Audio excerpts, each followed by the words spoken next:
If you click this video, you probably face the same problem that I faced 1 week ago.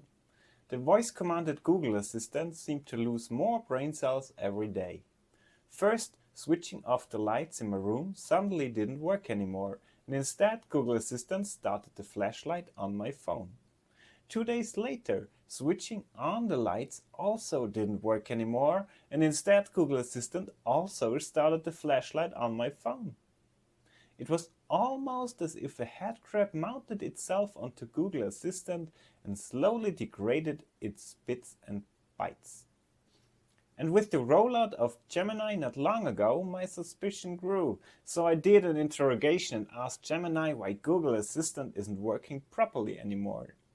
Gemini acted surprised and told me that probably my voice commands, which had been the same for years, are probably faulty.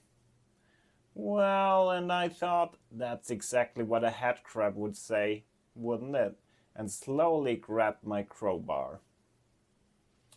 Once the headcrab was gone, Google Assistant immediately regained consciousness and was able to process my voice commands flawlessly again. To achieve that, open the Gemini app and tap the profile picture in the top right corner. Select Settings, scroll to Digital Assistants from Google.